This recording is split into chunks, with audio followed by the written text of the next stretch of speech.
So, welcome, friends, and on behalf of Ananda Sangha Worldwide and Crystal Clarity Publishers, we're having another author interview.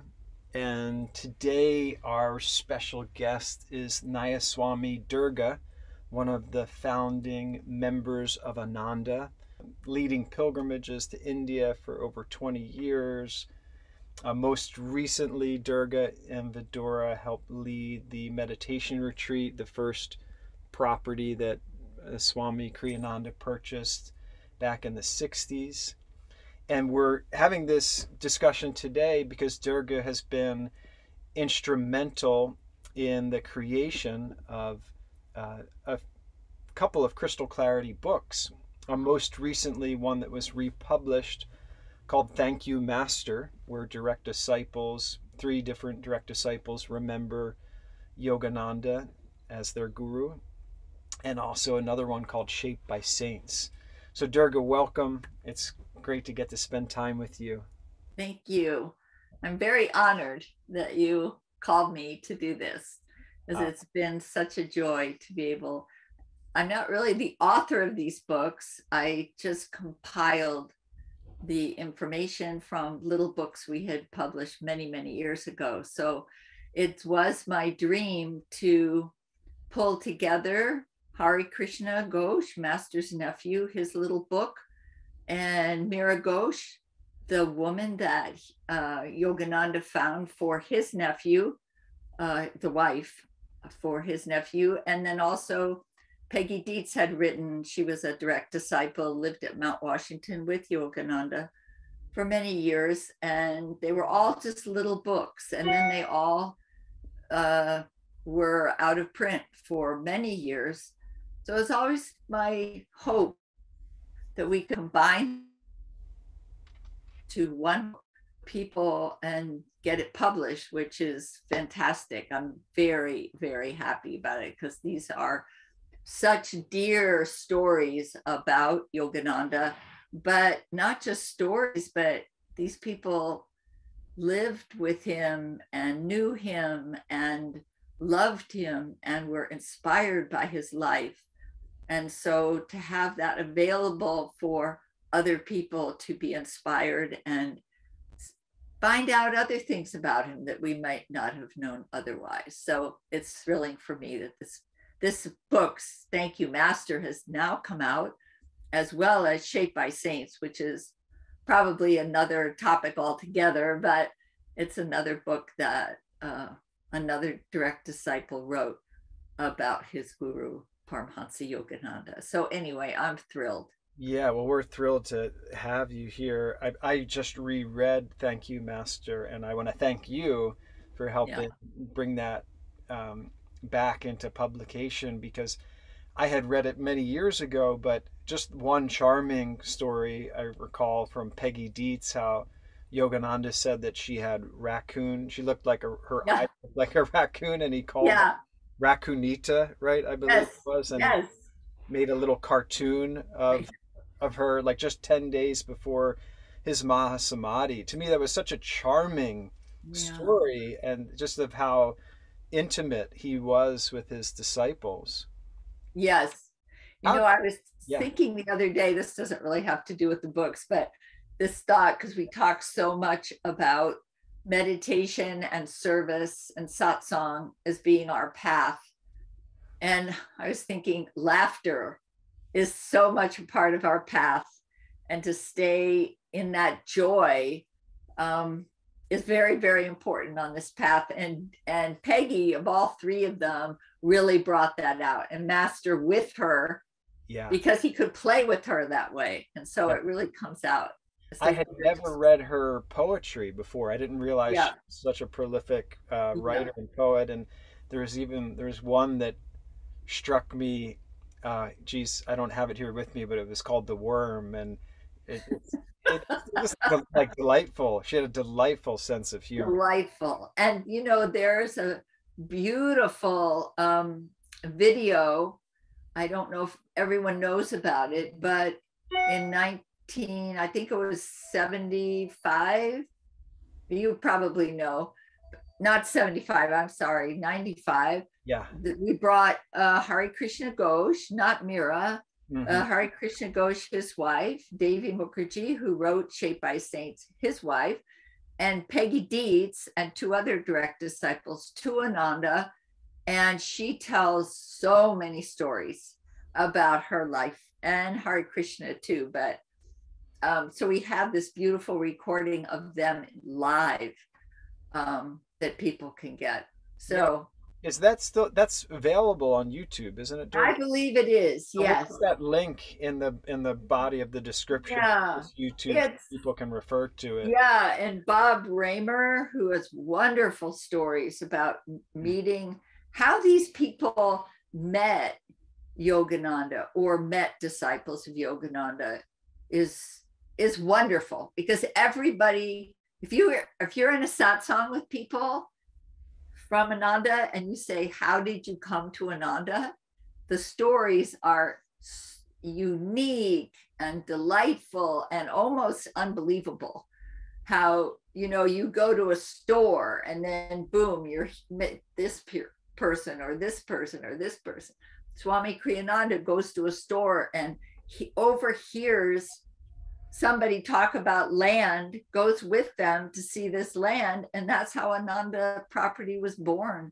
So it's how Yogananda works in our lives is just beautiful. Could you talk to us a little bit about that, the miracle of those divine synchronicities? How did it start for you, Durga? How did Well, you find Yogananda and this path? okay. So my husband and I were living in Berkeley, and we were interested in the path. We were both meditating, but just sort of, we found a place to meditate, and we knew it was right for us, but we weren't really serious about it. And then we were also looking for schools for our children. They were young, they were like 6 and 8 years old, and a spiritual life, but we just didn't know where it was going. And we had just read the Autobiography of a Yogi. And in those days, they had what is called Meeting of the in San Francisco. We lived in Berkeley. So we would go to all these different spiritual events trying to figure out, how do we fit in?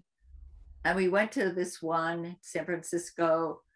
So Yogi Bhajan and Pir Light Khan and different spiritual leaders at that time, all different, Jewish and Sufi, and so they were on a big stage and they were all talking.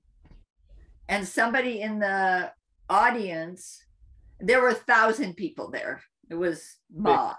Yeah. Big crowd, almost 90% or 100% hippies. We were all seekers in that era. It was 72, I believe, or 74.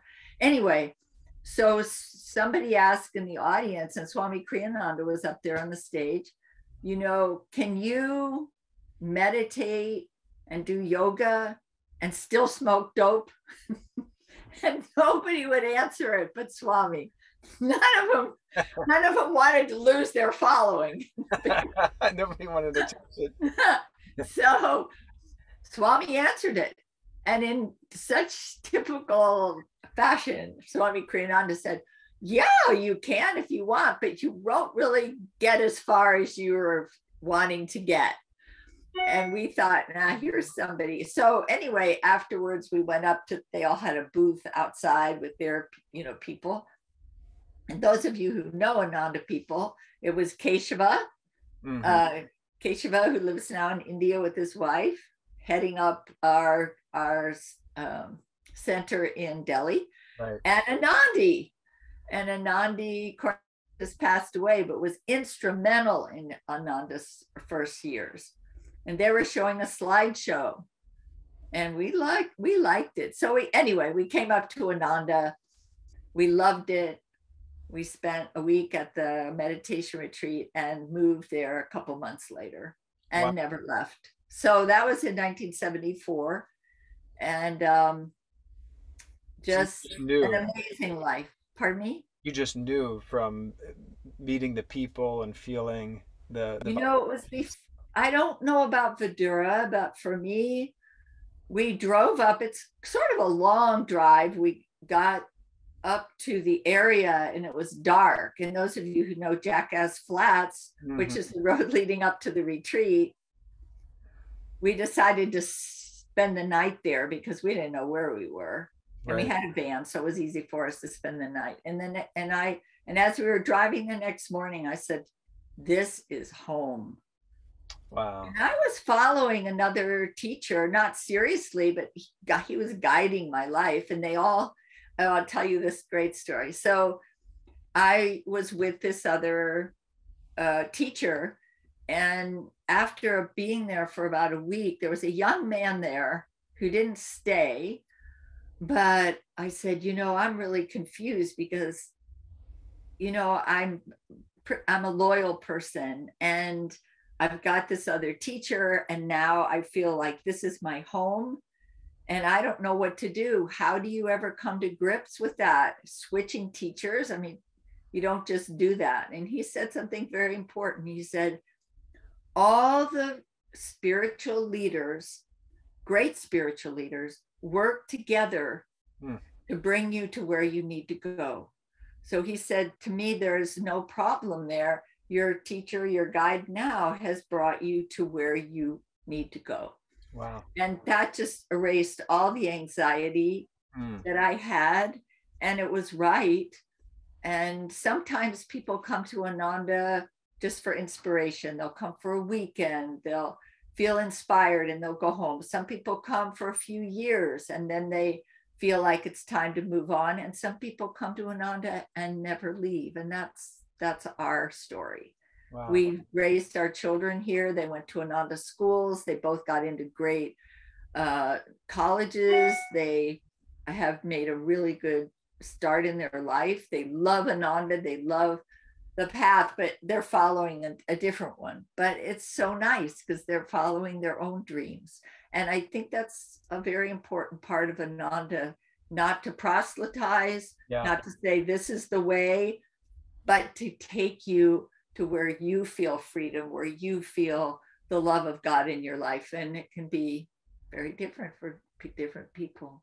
Yeah, that openness and that just allowing people to evolve individually. Exactly. It's a beautiful part of Ananda, and it's wonderful to to see someone like yourself that just felt at home and could dedicate their life to it, and yet other people can take it in any direction or in any inspired way they want as well.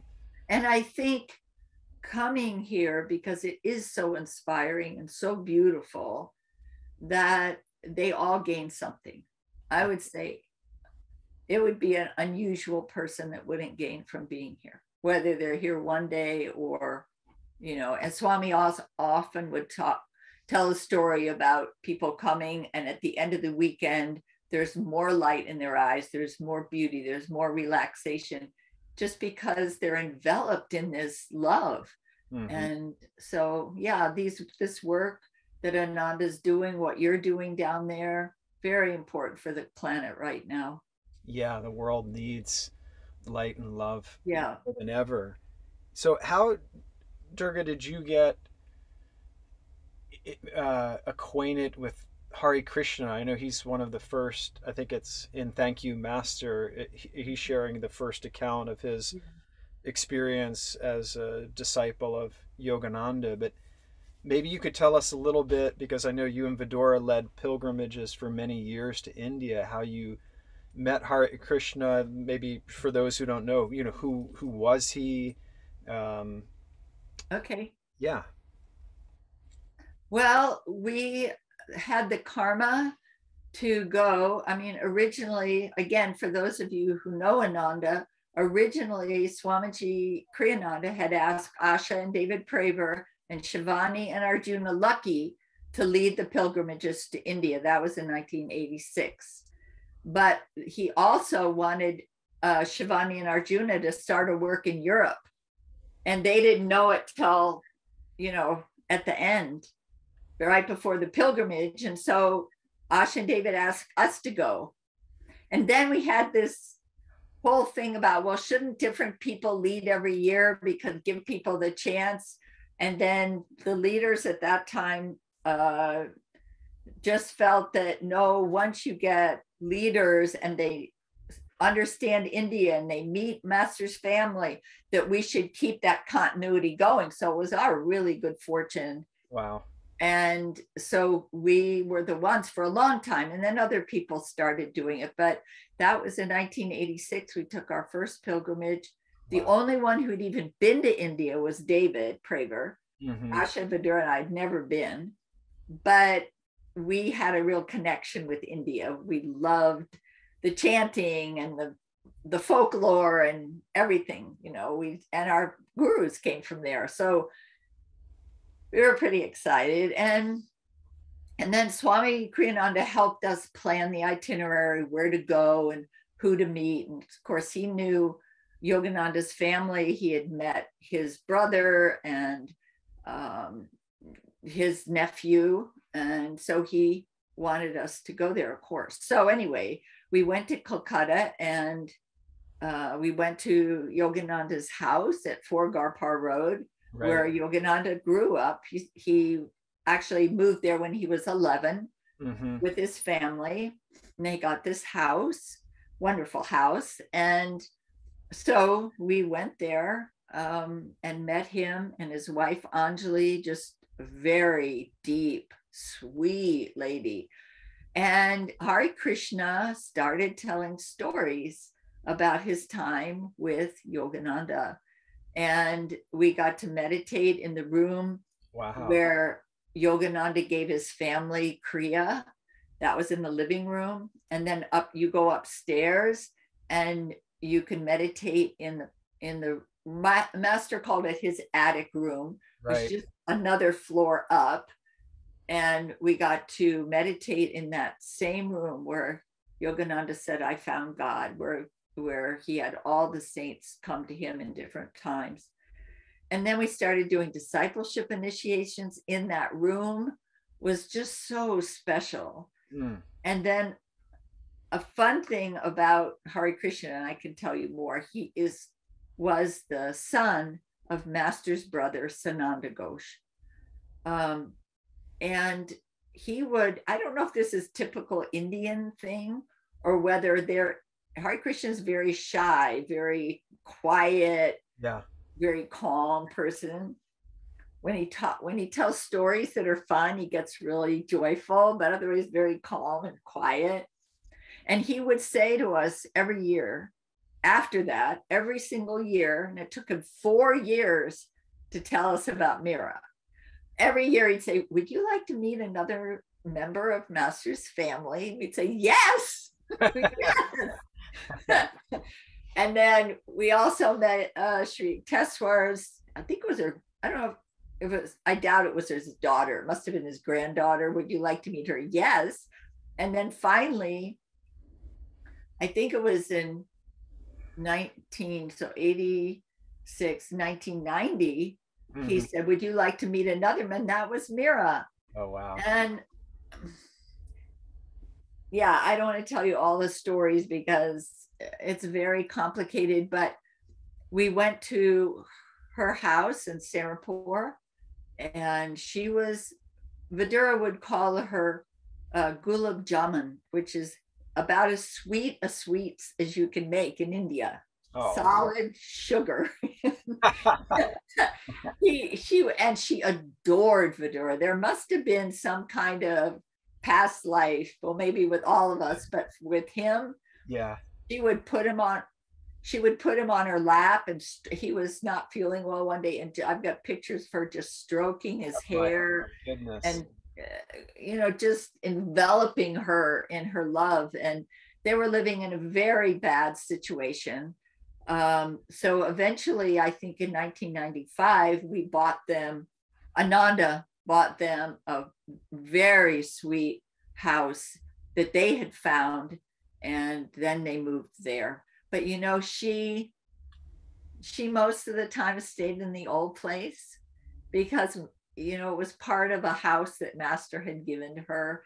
And so she also, I think Master talks about having a collie that he had gotten one day when they were shopping with his mother or something.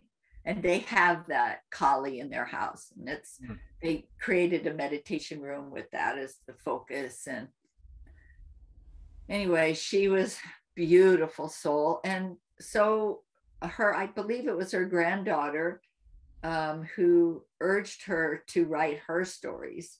So Hare Krishna, I believe, wrote his first, but I'm a little confused which book came out first, but I think his. And then she wrote hers like a year later. And then it was a number of years later that Peggy Deitz also wrote her little book. And those are the three that come together.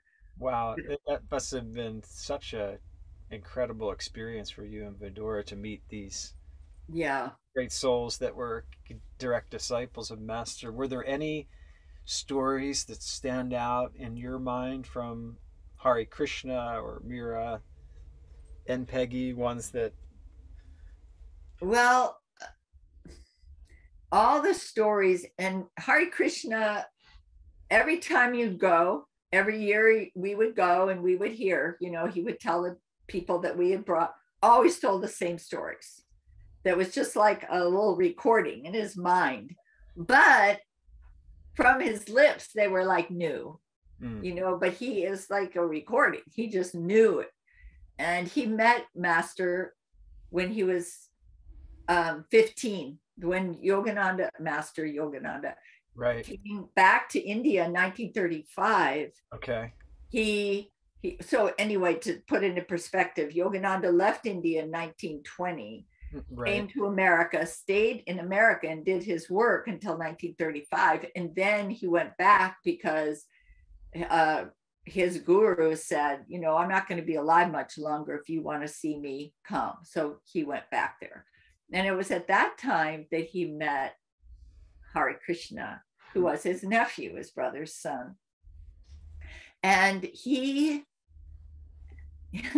it's so sweet to see how the masters work, because he had Hare Krishna right by his side the whole time he was there. Wow. The whole time he was in Calcutta.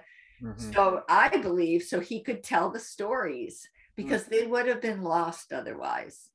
And so Hare Krishna had these beautiful stories. One of them was when Yogananda was in the room with I believe it was his sister and his mother. They were in the main room, and Hare Krishna was there, and a lot of other people were there, and he asked everyone to leave the room. And Hare Krishna started to leave, and he said, no, stay, I want you to experience this. So anyway, or maybe he did leave. You probably know more than I do. But anyway, Master gave the experience of the inner light to his mother and his sister. And afterwards, Hare Krishna said, what did you see? And she said, I can't really explain it. It was so deep. That was one of my favorite stories, not only because Yogananda would give these experiences to people that were ready for it, but also then we got to be in that same room. And I had the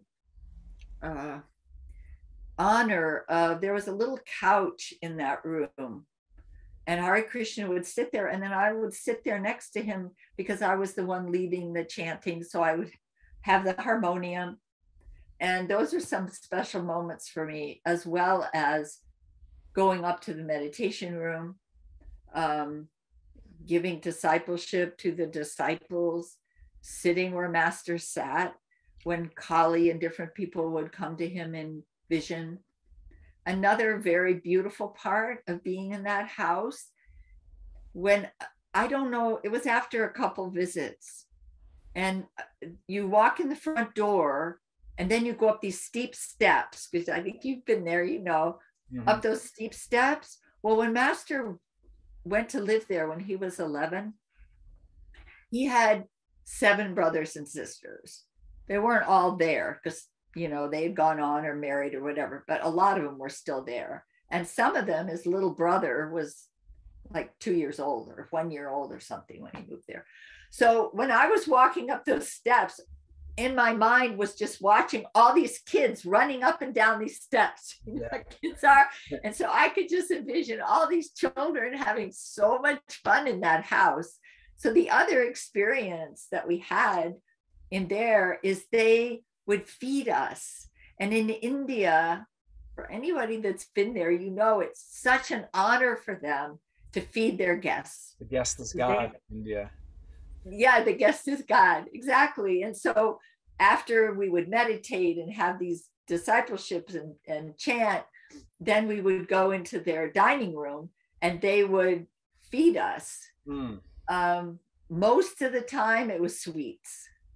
So we would get lots of sweets, but sometimes it was more samosas or pakoras, or, you know, they just wanted to feed us. So that was beautiful. And then I think every year we would invite them over to the Oberoi Hotel where we were staying. And they would come and we would, you know, they'd have dinner, this fantastic dinner, Indian dinner at the hotel. And I remember Hare Krishna going in and looking at the chandeliers and just in awe, you know, of these crystal chandeliers everywhere. He loved beauty. The other thing he loved were cars. And when his father was the same. And when he came to America, he knew every car on the road. Wow. Every car. You know, I don't know if he knew the year, but he knew the cars. And another really fun thing. So we live on this hill, and to go into town, we have to go down this winding road over the river, through the woods, and into town. And on the way, there's a big sign on the side of the road. It says, a littering fine, $1,000. And he was just flabbergasted. If you go to India, it's litter everywhere. Yeah. Piles of litter. They haven't, now it's probably not as bad, but that was many years ago. He could not believe $1,000 to them. I mean, they could live on that for a year.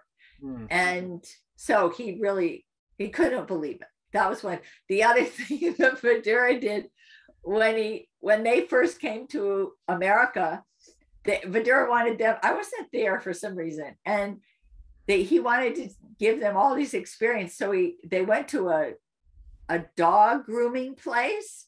So they had all these dogs being washed and groomed, and they were just blew their mind. And then we took them to a car wash with all, you know, you get inside.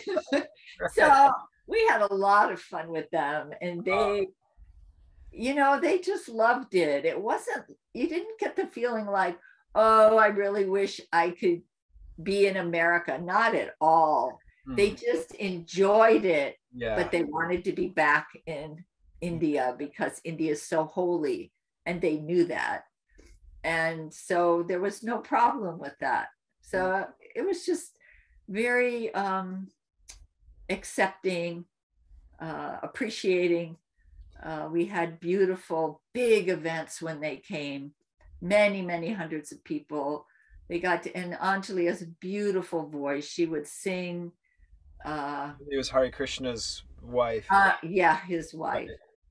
So anyway, I don't know if that's what it just sounds like it was an incredibly special blessing, that period of time for you and Vidura, and by extension, you know, others that you brought there in pilgrimage, one of whom was myself. And I remember, in fact, I think it was the last year before Hare Krishna left the body that you brought us there, and that we met Hare Krishna. And I remember him telling those stories on the couch, like you were saying. But at that time, he was very inward. Yeah, you could feel like his energy was very withdrawn. And I think maybe he only told 1 or 2 stories, and then he asked you to play the harmonium.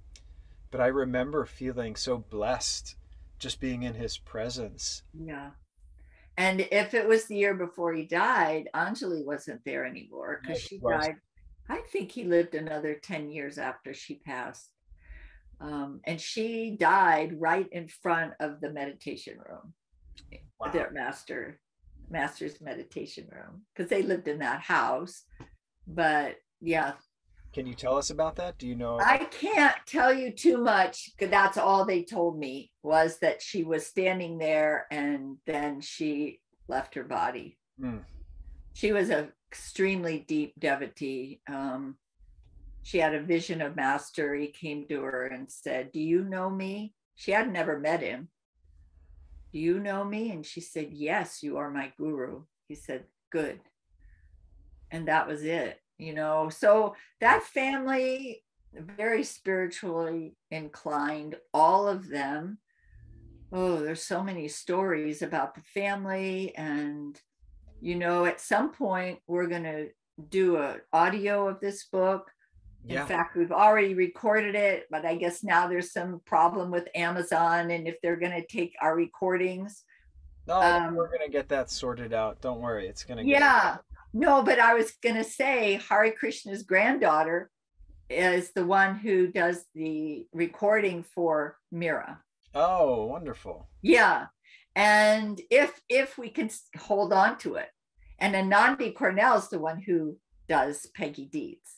Mm. So I'm hoping that we can use it, but if we have to get other people, because they, you know, we will. But anyway, it's very, very exciting what's happening. Do you want to know a little bit about, oh, well, there's Shaped by Saints, and then there's this other book I have in mind. I don't really think of them as my books, because I'm just compiling what other people have done. But I have a project in mind, and yeah, and we could talk Shaped by Saints as well, unless there's other questions you have. No, please. Yeah, as you're feeling inspired, share with us. Well, Shaped by Saints came about. This is a book written by Devi Mukherjee, a direct disciple, and he lived in India. So when we went to visit India the first time, as I said, they would say every year, "Do you want to meet somebody else?" And I believe it was the second year we went, they said, "Oh, would you like to meet someone else?" We said yes. And we just walked around the corner, because if you read in the Autobiography of a Yogi, Master talks about all these saints being in the neighborhood. He would just go and visit. It's amazing. Yeah. This is in Calcutta, all in that neighborhood. Yeah, all around that neighborhood. Yeah. So right around the corner, Devi Mukherjee lived with his wife Hashi and their little son Manaj. Mm. So Hashi was the daughter of Yogananda's best friend Tulsi Bose, and Tulsi Bose met Master. There's a story about that. Mm. And also, when Yogananda went to India in 1935, he spent a lot of his time living with that family. So part of the time with his own family, part of the time with that family. Right. And they have a meditation room there that's unbelievable. They have things from even Babaji there, and Lahiri and Sri Yukteswar's Kanch, and it's incredible. So we would always go there afterwards, and we got to know Devi quite well. And Devi was a disciple in the 60s, 50s and 60s of Swami. Oh no, I'm losing it here. Anyway, I'll remember it in a minute. But he was a direct disciple of Yogananda, and Devi lived in India, and they created SRF. It was a branch of SRF, Atmananda. And so they learned and studied under Atmananda, and he had this small group of devotees, amazing group of devotees, which asked me later about them, because that has to do with the next book. Okay. But anyway, and then when Swami part of SRF at that time, but he would go over there with Dayamata, and they would meet. And he got to know Devi at that point, Devi Mukherjee. Anyway, at some point, Devi would listen to us tell him that Meera had written this book and Hare Krishna had written this book about Yogananda. And one year when we went over there, he said to me, would you publish my book about Yogananda? And I said, of course. So he gave me this manuscript. It was 20 pages long, typewritten. And I got back to America and I was looking at it, but I couldn't put my mind to it so much because it was very much, I went to this saint and then I went to this saint and then I went to this saint. I said, for people to be interested, it has to be more involved. So anyway, at some point around the end of the 1999 or 2000, I finally sat down and I got serious about reading it because Davey would say, did you do my book? Did you do my book yet? Every year I'd go, no, I haven't done it yet. And I looked at it, I said, oh my God, this is incredible. And I haven't been giving it enough attention. So I started just researching the different places that he talked about, the different saints he talked about, and tried to put it in some order. I went into seclusion. I started feeling badly because I wasn't focusing on our gurus and stuff, but I wrote Swami Kriyananda. He said, do the book. Very serious about it. Do the book. Yeah. Okay. So I did it the best I could. I sent it to Swamiji. He was in Italy. He said, this is great. You keep working on it.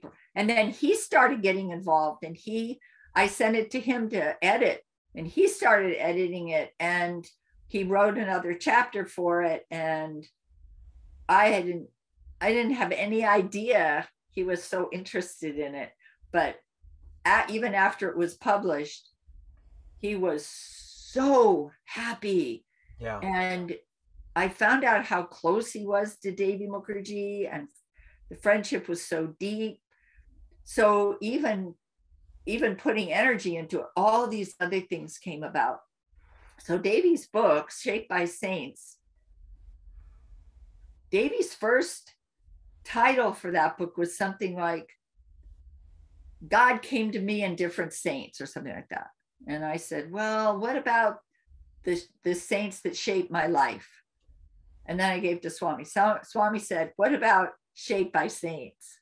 So that's how the title It's a beautiful title. It's a beautiful title. And that was his life. He wanted his life to be molded by saints. And so the book is about saints that he visited and incredible stories, truly incredible.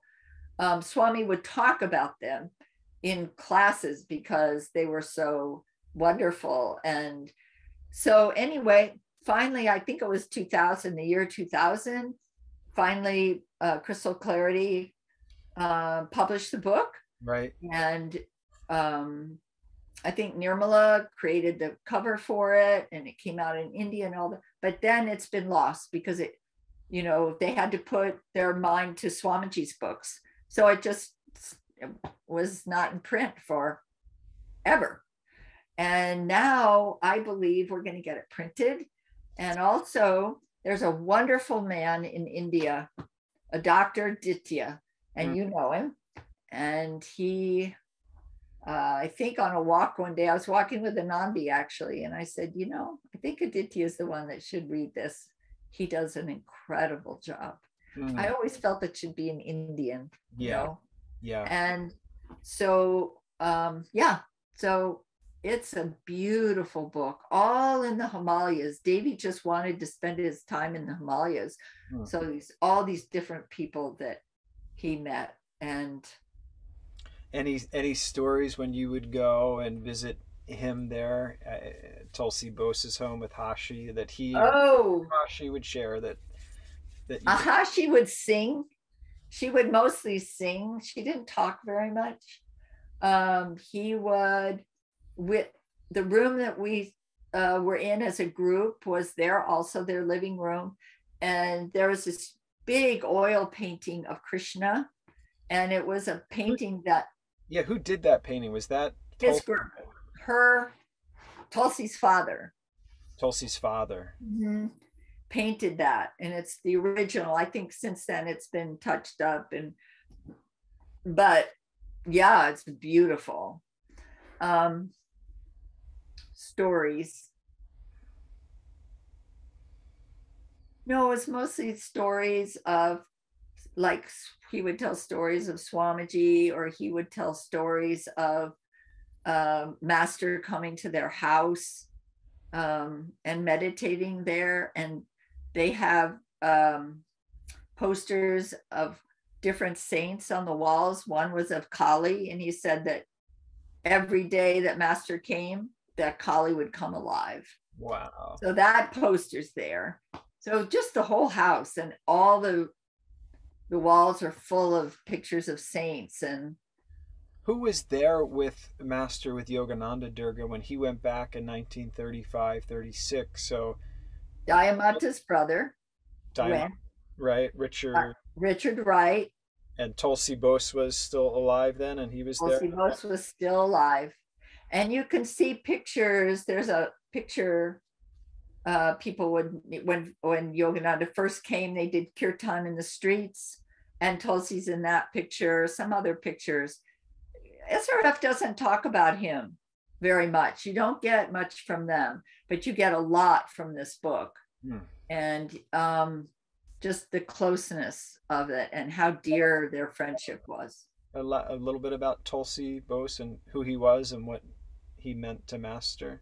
Well, he was just a boy living in the neighborhood, and the way Davy tells it is that one day Master was out in the front of the house, and Tulsi was there, and Tulsi was a runner, sort of a well-known runner in the neighborhood.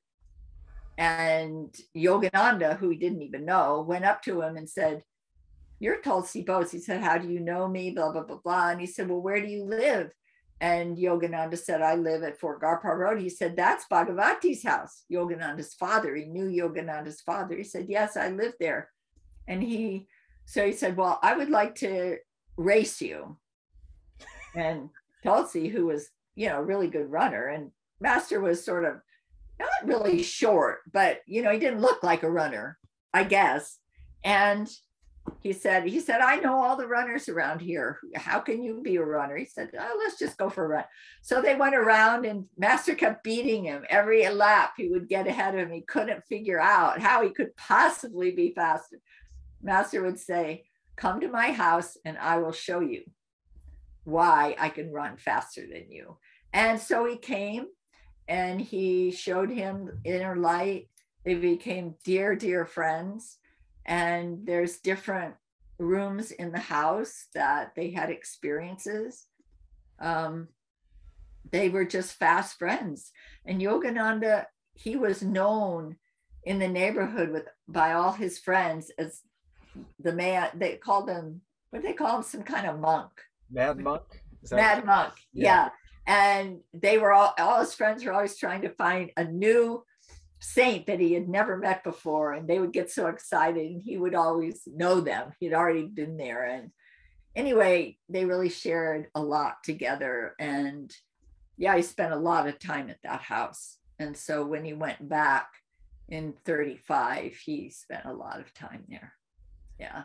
And then who is that you were saying before that Davy, there was this group, it was Ananda? Yeah, there were about 8 of them, young boys. I mean, they were all, I don't know, young boys. They were all like 18, 19, 20 years old. So Paramananda, who most people don't know, but Vidura and I got to know him very well. He was there, Paramananda, Devi Mukherjee, Gyanananda from, the story. He read the autobiography the day that Master died. But he said, "I need to go to India." He was in Switzerland, went all the way to India. People say on foot, but obviously he had to cross some oceans and things. But anyway, and there was Savitrananda. Anyway, there were 8 of them. And they were with Atmananda. They adored him. And Atmananda was a direct disciple of Yogananda. Yeah, in fact, I don't know if this is I don't know if this is a fact, but what I heard over there was that Master wanted Atmananda to head up the work in LA, but he didn't want to do it. He wanted to stay in India. So Master thought very highly of him. And there's some other stories around him, but he is wonderful, and his pictures in Shaped by Saints. They just had a little group. One story I love is that they would, complain sometimes it was too noisy or in the little ashram or something. So Atmananda took him to the center of Kolkata, the center of the city, in a little island in the middle of the highway. And he had him sit there and meditate. And he said, just go deep. And so they learned to block out the outer noises and go. They were all really beautiful souls. I love that story. Mm-hmm. Yeah. Atmananda also has his own book, Transcendent Journey, I think it's called. And it's beautiful too, about all the saints he met. Anyway.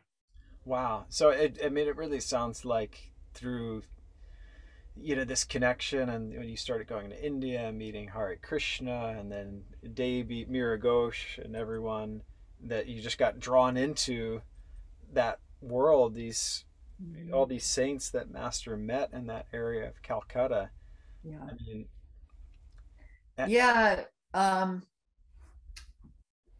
yeah. And then we had him come to America twice, and we haven't talked about Shubhendu, but Shubhendu Lahiri is Lahiri Mahashai's great grandson, and we also met him, of course, because we went to Varanasi, and spent a lot of time with him. So we had Hare Krishna, Anjali, and Shubhendu to America for what was called Pilgrimage to Joy. And Devi and Hashi were also invited, but Hashi's mother passed away right before, and they couldn't leave. Okay. So they came up the next time we invited them. That was 1989, 1993, Master's 100th anniversary. We had them all come. And so we took them to all the colonies, all the Ananda colonies on the West Coast. So everyone, as many people as possible, could meet them. What was Shubhendu like? SRF shrines, huh? What was Shubhendu like? Shubhendu? Yeah. Oh, he's quite a character, Shubhendu. He's, there's a beautiful story that I always like to reference because his personality is so outward, and I don't even know what other word to use, effulgent, and he's just very different than you would think of Lahiri Mahashai or his sons or his Shubhendu's father was we met him as well, and he was just very deep and inward, but Shubhendu just has another role to play. He goes all over the world teaching Kriya. And he's still alive. He's still alive, still has a work. But we could enjoy the uniqueness of another Master's disciples. He's just very different than what you would think because he's so out there. But we loved him. And he actually stayed in our house when they came. And one day we were sitting in the living room, and we said, how did you get this job of the dynastic tradition? So it's passed down from father to son to that way. So Lahiri Mahashai had 2 sons. One of them had a son, and then 5 sons, actually. The oldest is supposed to carry it on, but Charan Lahiri was the youngest. So his father said, no, this is the one I want. Very spiritual man. And then he had 1 son. Anyway, the story that's so sweet is his father was aged, and he wrote to him, and Shubhendu was in, I think it was Mumbai. He was a successful businessman. He had 3 children, wife. And one day his father calls or whatever, gets the message to him that he needs to come back to Varanasi and take over.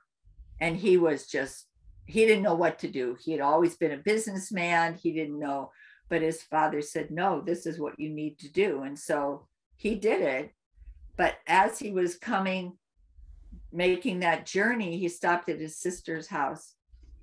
And his sister said that she had had this vision of Annapurna, which is the goddess of food and protection. That she had had a vision of her feeding Shibindu. Wow. And that he would be fine. And so when we met him, he was, his father was still alive. He was just real shaky about the whole thing. And Ananda came, and, people leave a lot of money. And he said it was Ananda that came to him to make him realize, as also with this vision, that he would be taken care of. So we had a real sweet connection that way. Wow. Mm-hmm. And the whole time he was telling us, he was weeping and weeping and weeping, just so grateful. And so I don't know, all these disciples of the Kriya masters that you've met through the years, and how they've uniquely shared and expressed their discipleship. So yeah. You reminded me of one that we talked a little bit just at the beginning about Peggy, who's in Thank You, yes. Master. But I was wondering if you could tell us a little bit more about Peggy. I thought I recall the story was something about how Master asked Peggy to give Kriya. Do you recall that story? Could you tell us a little bit more? Yeah, I mean, when you have an organization, you can have so many rules, and it sort of holds the organization together in the beginning. Swami Kriyananda said this work will never be organized till Master goes, because he didn't know, he didn't want to organize, but then it sort of had to for it to go on. But so there were strict rules about who could give Kriya, and Peggy, because she wasn't a nun, she was, a lay person, but she lived there. Master wanted her to live there. And finally one day he just said, I want you to give Kriya. And she said, well, I can't do that because the organization won't let me do that. And he said, well, are you following me or are you following the organization? And so he gave her that right and that spiritual touch to give Kriya. And often people say she was Master's chauffeur for a time, but she was much, much more than that. She was a really good friend, and she was in charge of different aspects of the work. And and then also she didn't stay there.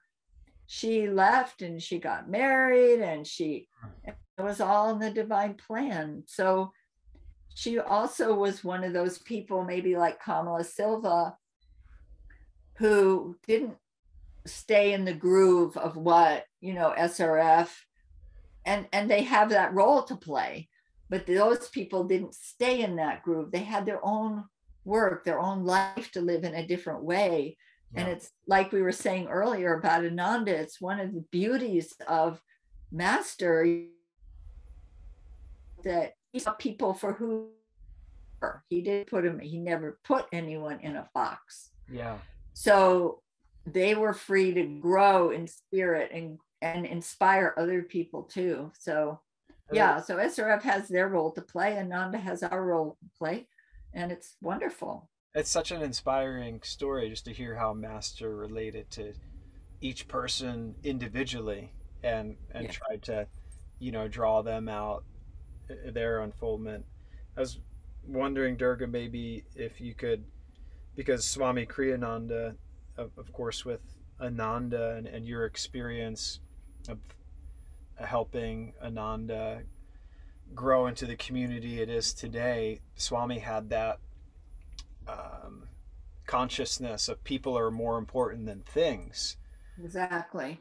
I was wondering if you could talk a little bit about that from your own experience, within Ananda. I mean, these these books and the pilgrimages and the way that your life has unfolded has been an example of that. So I was wondering maybe if you could just share from your heart how that's touched you. Well, I'd have to think about it in terms of something that would be helpful for people. But Vidura and I spent a lot of time with Swamiji over the years, and just watching him relate to other people was always, he always saw the highest. Vidura tells a story about one time we lived, oh, I'll tell you a funny story if you want to hear a funny story, but but we were at a big event, and at Ananda there's, we call it the dome, Swamiji's home, crystal clarity. And so we would have gatherings there a lot. And one day, I guess Swamiji had asked Vidura to greet people. And so he was standing by the door and Swamiji was over here. And we knew everybody in the community. We were just, had been there for so many years and watched people come and go, but we knew everybody. And we know the ups and downs and difficult times and da da da da. So he would watch Swami, and someone would come in and he'd go, "Oh, brother."